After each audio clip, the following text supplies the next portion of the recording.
मैं इस समय सांगानेर विधानसभा क्षेत्र में हूं और यहां पर भाजपा कांग्रेस दोनों ने अपने प्रत्याशियों की घोषणा कर दी है और यहां पर दोनों ब्राह्मण हैं, इसलिए कहा जा रहा है कि इस बार लड़ाई बहुत टफ होने वाली है। हमारे साथ कुछ लोग मौजूद हैं। यहां पर इस बार दोनों प्रत्याशी ब्राह्मण आए हैं। भाजपा ने अपना विधायक काट दिया है और नए प्रत्याशी को उतारा है, कांग्रेस ने रिपीट किया। आपको क्या लगता है क्या होने वाला है यहाँ? क्या होने वाला? बीजेपी आने वाली है क्योंकि ब्राह्मण सीट है, ब्राह्मण को दे दिया। विरोध किसी चीज़ का है ही नहीं है। किस चीज़ का विरोध है? कोई विरोध है ही नहीं। वो भी ब्राह्मण है, ये भी ब्राह्मण है। क्योंकि अभी जो जयपुर में हुआ, तुरंत उनको निकाल के 50 लाख का चेक, नौकरी, डेयरी सब दे दिया। और एक वो जो उदयपुर में कांड हुआ था उसका 5 लाख का चेक दिया। तो क्या उदयपुर और ये हवा महल वाला जो कांड हुआ उसका असर यहाँ रहेगा? तो पूरे जो भी हिंदू हैं, ऐसे लेके जेठ तक जातियों का कोई लेना देना नहीं है। या ना ब्राह्मण ना वो ये वो सब एक ही चीज़ है कि हमें वोट देना है और फूल को देना है। केंद्र जो योजना है, मोदी की योजना है, आप देखो एक से एक अच्छी अच्छी योजना है। आज जो 10 साल पहले 50-70 साल में नहीं हुआ, जो 10 साल में काम हो गए। अशोक गहलोत की जो 10 बड़ी योजनाएं बताई जा रही हैं उसका क्या असर है यहाँ सांगानेर में? ऐसा कुछ भी नहीं है। आप बताओ, 4.5 साल तक लूटा है। इस विधायक को देना, उसको देना, वो भग रहा है, उसको लाना है, इसको रोकना है और उसको रोकना है। 3 महीने बाद में लाए हो, ये बिजली फ्री, 2 यूनिट ये फ्री। उसके लिए थोड़ी बैठे हैं। 4.5 साल तक क्या कर रहे थे आप? सिर्फ 6 महीने के लिए वोट लेने के लिए आप कुछ भी दे दोगे, पूरे राजस्थान को लुटा दोगे। वो ऐसा हमारे टैक्स का जा रहा है। गहलोत साहब अपने जेब से दे रहे हैं क्या? किसी को कुछ नहीं दे रहे। सब वो जो भी दे रहा है वो जनता का पैसा है, जनता का टैक्स है। और क्या है? कुछ भी नहीं है। एक चीज़ और है, यहाँ पर कहा जा रहा है कि इस बार चुनाव में सीएम फेस बीजेपी की तरफ से कोई नहीं है और कांग्रेस ने एक तरह से गहलोत को घोषित कर रखा है। क्या लगता है आपको? क्या कहाँ घोषित कर रखा है? नहीं घोषित किया? कहाँ घोषित? अरे गहलोत को घोषित कर दो, किसी को भी घोषित कर दो, आएगी बीजेपी। मोदी है तो सब है। मोदी को वोट देने के लिए बैठे हम यहाँ। या कोई सीएम फेस को और उसको वोट देने के लिए नहीं बैठे हैं। वोट मोदी के नाम पे है। मोदी के नाम पे है, काम पे है। जो मोदी काम कर रहा है। और अब आने तो बीजेपी को पता चल जाएगा कि मोदी क्या करवाता है, क्या नहीं करवाता, बीजेपी क्या करती है यहाँ पे। आप बताइए, आप युवा हैं, यहाँ पर जिस तरीके का समीकरण बन रहा है इस बार, आपको क्या लगता है कि क्या मिजाज है? कहा जा रहा है राजस्थान में इस बार समझ में नहीं आ रहा क्या होने वाला है। देखिए, राजस्थान में 200 विधानसभा है और 200 विधानसभा में सांगानेर है जो बीजेपी का गढ़ कहा जाता है। अगर कोई गढ़ है तो वो सांगानेर विधानसभा है। तो ये गढ़, में किसी जाति विशेष पे नहीं बात करूंगा, ये गढ़ हमारे यहाँ के जो कार्यकर्ता है उनके हिसाब से जो बताए गए हैं कि यहाँ के जो कार्यकर्ता है उनकी मेहनत, उनकी लगन, इन सब की वजह से ये गढ़ तैयार हुआ है। और अगर कांग्रेस सरकार की मैं बात करूँ तो इन्होंने सिर्फ 4 साल अपनी सरकार बचाई है। गढ़ भाजपा का बचेगा यहाँ का? बिल्कुल सर बचेगा। और जो लोग कह रहे हैं कि गढ़ देने वाला है, तो ये गढ़ तो जैसे कांग्रेस का जो 4 साल में अगर कांग्रेस ने कुछ किया है मेरे हिसाब से तो अपनी सरकार बचाई है और इसके अलावा कुछ नहीं किया।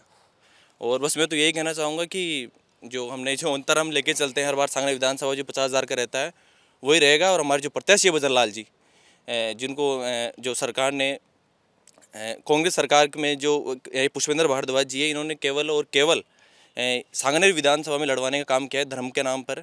और बस मैं यही कहना चाहूँगा कि राजस्थान में अब है जो किसके नाम पे पड़ेगा, अशोक गहलोत के नाम पे कि मोदी के नाम पे? देखिए, यहाँ तो कमल के फूल के नाम पे वोट पड़ेगा और हमारा जो सीएम फेस है हम जो मोदी को लेके चल रहे हैं। मोदी की बात समझ में आ रही है। ठीक है सर। आप बताइए, दो लोगों से बात हुई, इनका कहना है कि यहाँ तो गढ़ है बीजेपी का। या आपको क्या लगता है क्या होने वाला है इस बार यहाँ?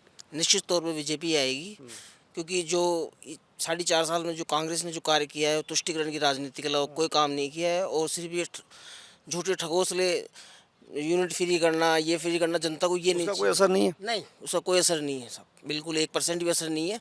और जनता स्वच्छ भारत चाहती है, स्वच्छ राजस्थान चाहती है, वो सिर्फ मोदी जी दे सकते हैं।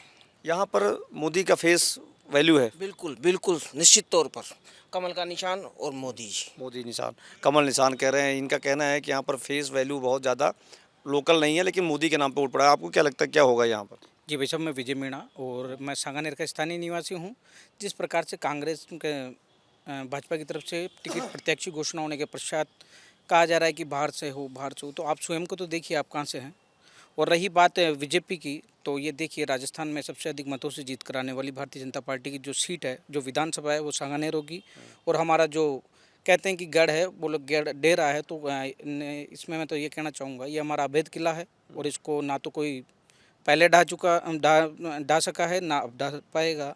और जो योजनाओं की अगर बात करें तो केंद्र की जो सभी योजनाएं हैं, केंद्र ने गरीब व्यक्ति को केंद्र बिंदु मानते हुए अंत्योदय की जो योजनाएं लाए हैं, उसका सीधा सीधा फ़ायदा राजस्थान की जनता को मिला है। और राजस्थान की जनता इस बार भारतीय जनता पार्टी के कमल के फूल के नाम पे वोट करने वाली है, मोदी जी के काम पे वोट करने वाली है। उसी को लेकर पूर्व में जो भाजपा की सरकार थी उसने, आपने देखा होगा, सांगानेर में एक गंदे नाले के नाम से एक जगह मशहूर थी जिसकी दुर्गंधियाँ फैली हुई थी सांगानेर विधानसभा में, या यूँ कहूँगा कि उसके आसपास रहने वाले लोग मतलब रहना पसंद नहीं कर रहे थे, दुर्गंध के मारे अपने सस्ते में प्लाट बेच कर जा रहे थे। उसको भारतीय जनता पार्टी के नज़र में, सरकार में जब वो विषय आया तो आप देखोगे जो द्रव्यवती नदी जो पहले नाले के नाम से जानी जाती थी, मशहूर गंदा नाला कहा जाता था, वो अब मशहूर द्रव्यवती नदी बन गई है। और उसमें जब भारतीय जनता पार्टी की सरकार चली गई और कांग्रेस की सरकार आई तो उसमें भी तुष्टिकरण करते हुए कांग्रेस ने सिर्फ और सिर्फ उसमें जो देख रेख था उसको सबको उठाते हुए आज आप उसकी दुर्दशा देखेंगे, क्या दुर्दशा इन्होंने कर रखी है। तो मैं तो यही कहना चाहूँगा कि ये लोग तुष्टिकरण की राजनीति करते हैं और उसी पे चलते आ रहे हैं।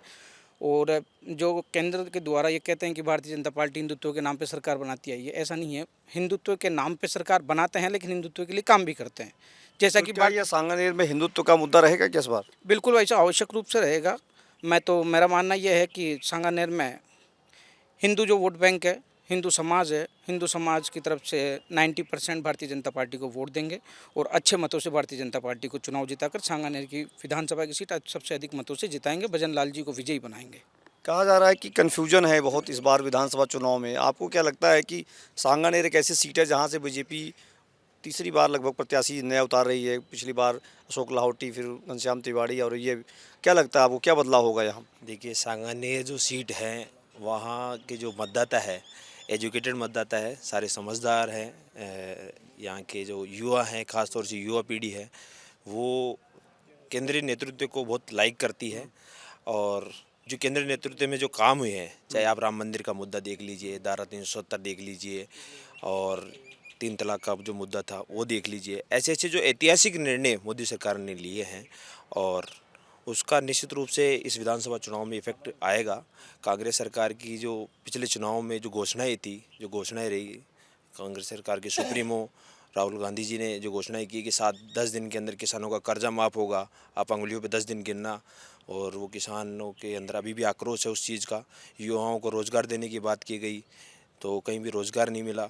और आपको तो अच्छी तरह पता है कि जब गोविंद सिंह डोटासरा जी शिक्षा मंत्री थे उस समय किस तरह से पेपर लीक हुए, किस तरह से पारिवारिक लोगों को बढ़ावा दिया गया, उससे भी कहीं ना कहीं युवाओं में बहुत आक्रोश है। और इस चुनाव में निश्चित रूप से कांग्रेस पार्टी को जो युवा है यहाँ के, वो नकारेंगे बिल्कुल। सांगानेर में मुद्दा क्या होने वाला है, बड़ा मुद्दा क्या रहेगा? बड़ा मुद्दा जैसे भी मेरे से पूर्व वक्ताओं ने बताया कि यहाँ पर एक तो हिंदू और मुस्लिम जो हैं वोट बैंक, उसका एक अच्छा रिस्पांस जो है भारतीय जनता पार्टी के पक्ष में हर बार रहा है।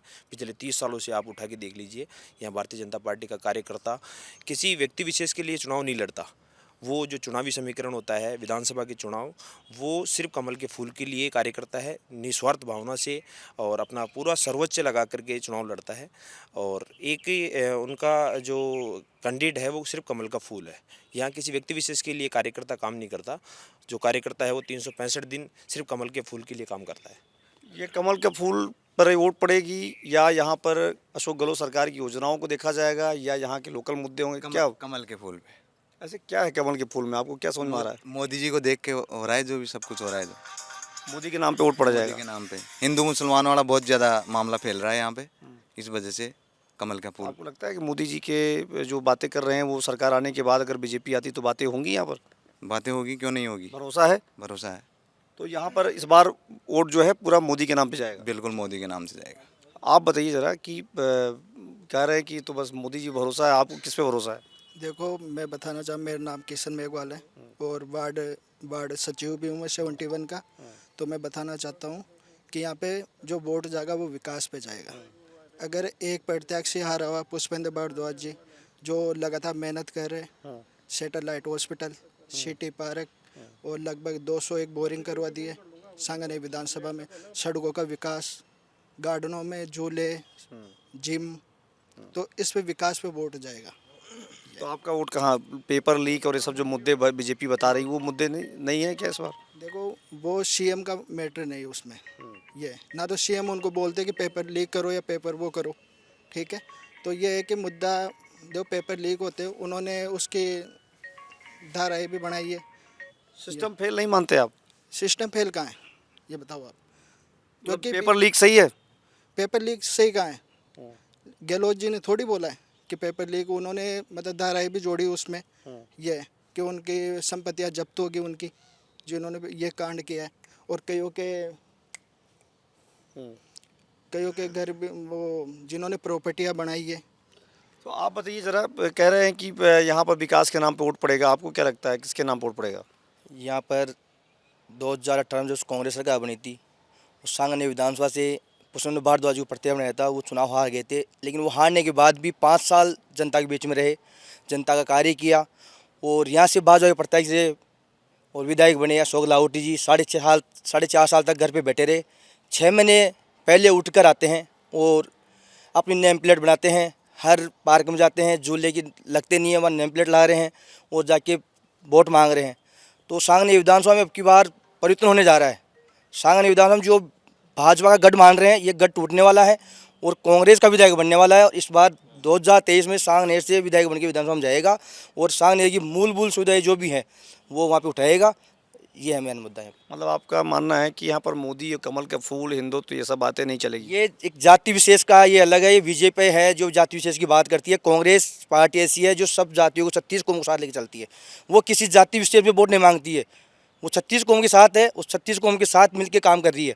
गहलोत साहब की 10 योजनाएं ऐसी है जिससे गरीब आदमी को बहुत फ़ायदा मिला है। चिरंजीवी है, आप कहीं भी ग्रामीण एरिया में जाइए, वहाँ पर गरीब लोग इतने खुश हैं गहलोत साहब से कि ऐसा मुख्यमंत्री हमारे को हर बार चाहिए जो हम गरीब आदमियों की सुख दुख में साथ आ रहा है।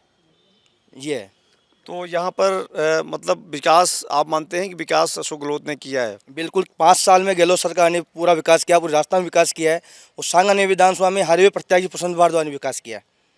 तो अब ये यहाँ पर जो है हमारी जो बातचीत हुई लोगों से, यहाँ पर एक मिला जुला रुझान है कि सांगनेर में कुछ लोग तो मोदी के नाम पर वोट करेंगे और कुछ लोग कह रहे हैं, 2 लोगों का कहना है कि विकास के नाम पर भी वोटिंग होगी।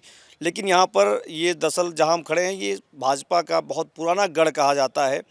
अब ये गढ़ टूटेगा, बचेगा, क्या होगा, इसके लिए 25 नवंबर और 3 दिसंबर का लोगों को इंतज़ार है। एबीपी लाइव के लिए संतोष कुमार पांडे, जयपुर।